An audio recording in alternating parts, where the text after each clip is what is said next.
What's good, boys? It's your boy Sway coming back with another banger. Hey boys, I got a very special video for y'all. So recently I've gotten a lot of messages on my IG asking for some tips on starting out and what they can do to improve. And so that gave me a great idea to make a video explaining some common mistakes that most, if not all, producers make when they're first starting out, such as myself. So I'll be going over a couple things today. If you guys enjoy this video, I might make another video going further into detail about it, talking about more mistakes and all that good stuff. So enough talking, let's just get right into it. So first things first, we need to make a beat so we can make an example. Alright, so I'm gonna just get a loop from Mayhap Trap sample pack from Cymatics. I'm gonna just get any random loop.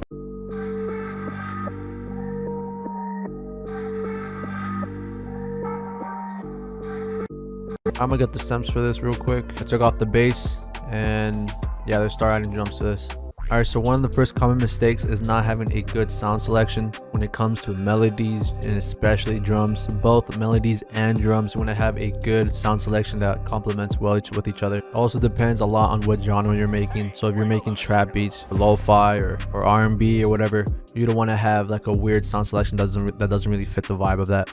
And obviously it's very hard to tell whether you have good sound selection or not, since music is very subjective. What I recommend is first researching into the songs that you really like. So some of the songs are very similar to the beats that you make. So if you make like Juice WRLD beats or Lil Durk beats or whatever, obviously you'll listen to Juice WRLD songs or just look up Juice WRLD type beats or Lil Durk type beats and see what a lot of them have in common, see what type of sounds that they use, you know, the vibe of it and stuff. Try to replicate that, and then you start to develop an ear of what certain sounds good with what. You also develop an ear for good sound selection as well. In this case, I'm gonna go with, since this is a very hard trap melody, I'm gonna go with some trap drums, try to make it, you know, crispy, you know, hit hard and all that stuff. So one of my go-to drum kits as of right now has been the Magma drum kit by Cymatics, but their kicks are absolutely crazy hard, like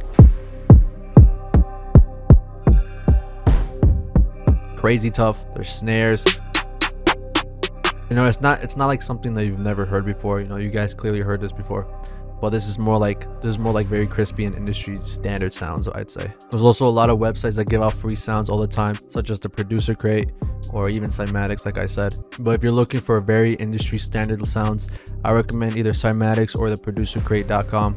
They have especially the Producer Crate has only high quality industry standard kits. And matter of fact, I actually will use one of the Producer Grind's kits, or not the Producer Grind, the Producer Crate's kit, which is a demo pack from Tri-Freeze and Mike Fuego, the Mike Fuego. This is a free pack that you can download off the website, as well as the Community Crate Volume 1 is also free. But let's try to find some cool sounds.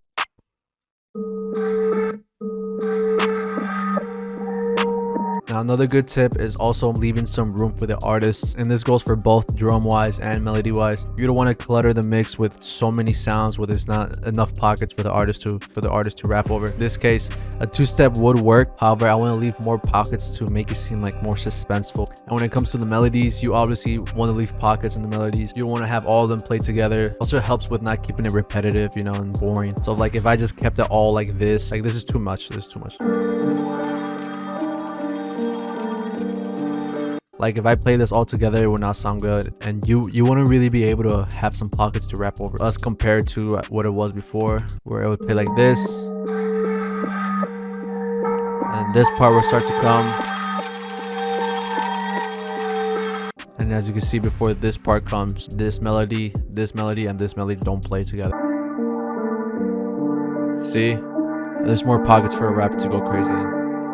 Also, a good tip is if you have multiple layers, it wouldn't hurt to pan some of them left or right. I mainly recommend this for like the background harmonies and background instruments, not for like the main instrument. And so like for the vocals, I can put one a little left, and the drone I can put one a little right, the strings a little left. Especially when you have headphones on, you can really tell a difference. All right, but I'm gonna fix these hi-hats real quick. Add another hi-hat. Another benefit of adding pockets into the drums is with the empty pockets that you can see with the hi-hats, I'm able to fill it up. I'm able to fill it up with other notes, such as a perk or a snare or any other sound effect I want to use.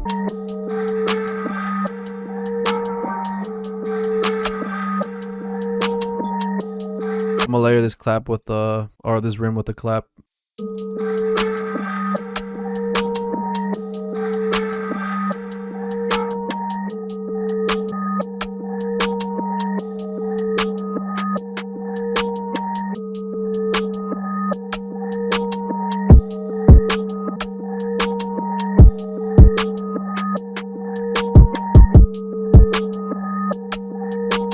before I add the 808, this is where another common mistake happens, and this is still happening today more often as you think.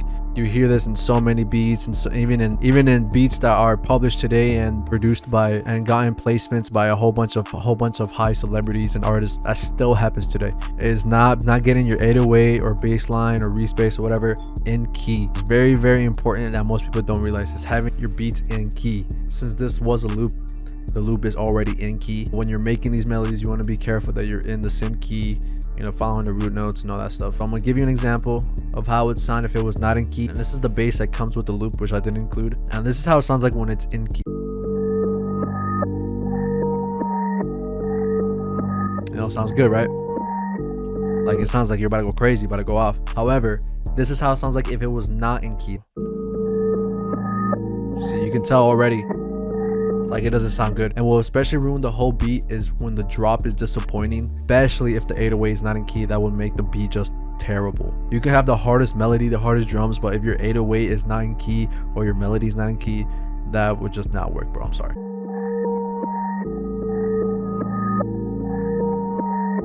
See how it doesn't bring that suspense over compared to this.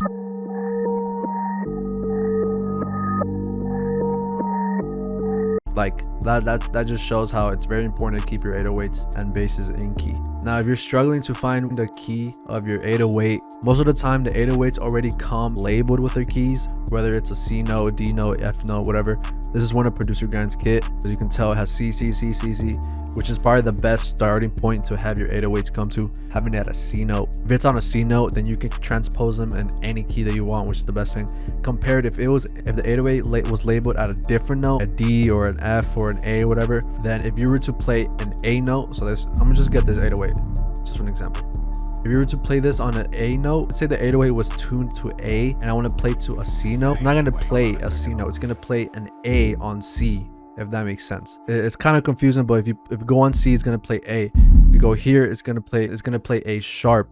If you go D, it's not going to play D, it's going to play C. So to counter this, if it's depending on what key it is, let's say this is on F, you want to click on the 808 itself, click the instrument settings, the envelope tab, and then on this right here on the keyboard, you want to click on the note that is labeled on. So if it was labeled on D, you want to right click on D, or if it was labeled on F, you want to right click on F, and that would tune your 808 to C. Okay, that's going to tune it to C, the standard starting point. So now you know how to tune your 808s. So now when you go on C, it's going to play C, not A. However, if it's on C, you don't need to do anything. It's already on C. You don't need to tune it. You can just easily, play on whatever key that you want to play. Make sure your 808s are in key. Make sure you tune them. And another thing is, if they don't come labeled, some packs don't label their 808s. What I recommend is clicking on the 808, right clicking on the audio wave, click on audio editor, and then you want to click on this little thing right here, regions. Like, you want to click on this, and then you want to click on detect pitch regions, and it's going to tell you right here it's on D. But yeah, it says it's on C. Sometimes even Cymatics does this. Sometimes they labeled it on the wrong note where it says C, but then it's actually on a different note. But again, don't trip. You can easily just fix that, But yeah, don't be overwhelmed. But let's find a good 808 that will complement this melody. Like this, it doesn't tell you. Like, you could assume it's on a C note, but let's try to see if it's on. So the melody is in G minor. So it is in key, as you can tell. And you may see this all the time in producer videos where they bring it an octave higher. That's just so you can hear the audio a little easier. I'm gonna bring it down a little bit though, because it sounds like it's too high up, the 808. Another tip, another common mistake, you guys already saw me do this, but your 808 is gonna come like this. And if you make the beat as is like this, you're gonna have some complications as the 808 isn't cut, parameters isn't set right. So this is how it sounds like if you play immediately without tuning the parameters. You can especially hear it if you're trying to do some crazy 808 slides or like this, or try to add some more notes in between. You can hear like it's overlapping. That is because you don't have it cut itself. If you have it cut itself, each note that plays, the previous 808 note would cut so that it doesn't overlap. You press cut itself. So if you press cut itself right here, this is what it sounds like. sound much better. Now if you want to have full control of the 808, copy these settings. You go to your envelope tab and have perfect square on the side. So you want to bring the hold up, the attack all the way down, the decay down, and you can have the sustain and release like this, so it has like a little tiny tail. But if you want to have the 808 just stop abruptly as soon as you want it to stop, you just bring this down like here, and then it should stop as soon as you want to stop, like right. Keep that in mind when you're making beats. Another common mistake is not saving your beats when starting. I know you can sometimes forget and all that stuff, but you should immediately save as soon as you got a rough idea of your beat, so that you can avoid, you know, all that stuff from crashing and everything. But if it did crash without you saving, there is a backup option to get everything back. However, if you don't have this set up, then it's not going to be able to work for you. So don't trip. I'm gonna help you set this up right now. All you're gonna go is go to options, and then go to file settings, and right here it says backup. You can have it on any of these options. However, I have it on very frequently. I'm very picky on wanting to save my beats. You know, I don't want to ruin anything. So I have it on very frequently, which literally backs it up on every minute. And don't worry, it's not like as if it's creating a save file every single minute. All it is just saving it, just in case if it does crash, you can just back it up. If you're wondering how you would be able to gain access to those backup files, once it crashes, all you gotta go to file, and you and you click on revert to last backup. It'll revert to the last thing that you did.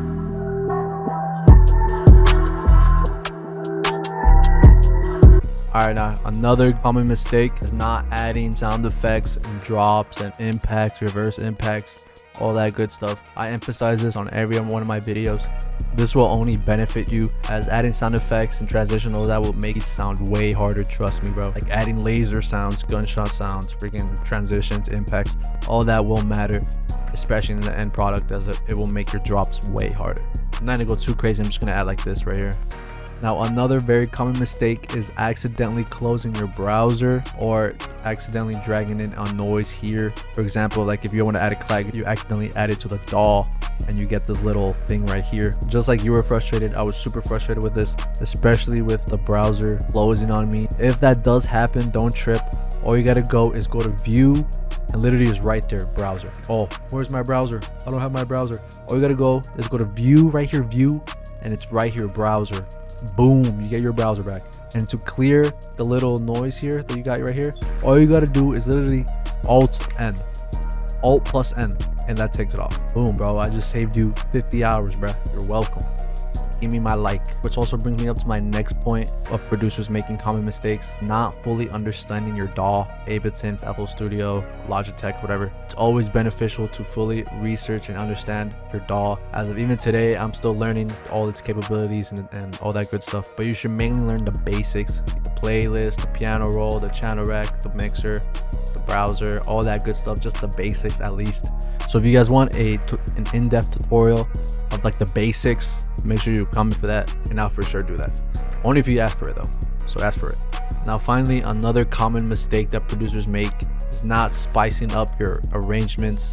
You're not keeping it entertaining, not keeping it interesting. If you're just having the same loop play out, the same drums play out for the entirety of the beat, your listeners are going to get very bored quickly, and even the rapper is going to get very bored. He's not going to want to rap on it. And what I'm talking about is if you just have, let's say, this right here, and just constantly the same thing, not changing anything up. So what I recommend is having a clear-cut plan of your arrangement.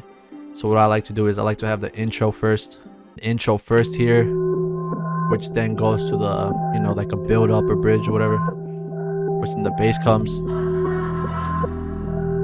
and then it drops, and you could have like a little beat cut right here so it doesn't hit right away.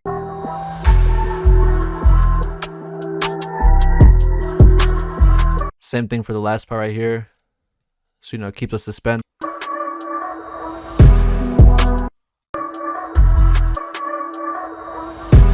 And as you can tell right here, the effects matter, as if it made the drop, you know, a lot more appealing to hear.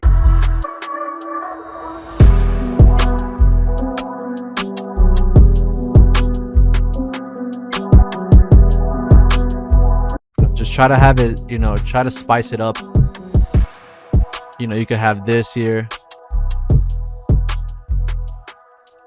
Then you can have the piano gamp, however, have the piano going a lower octave with the same beat cut right here to keep things interesting.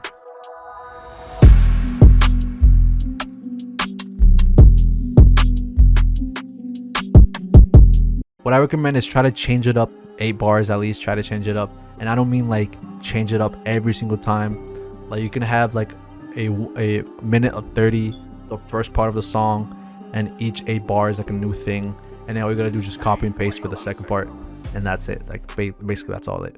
Keep in mind when making beats, don't try to overthink stuff, you know, don't be frustrated, especially when you're first starting out. It is very, very frustrating, especially starting out, man. That is the most frustrating parts, as you're not really in tune with your DAW, with your, you know, musician skills and all that stuff.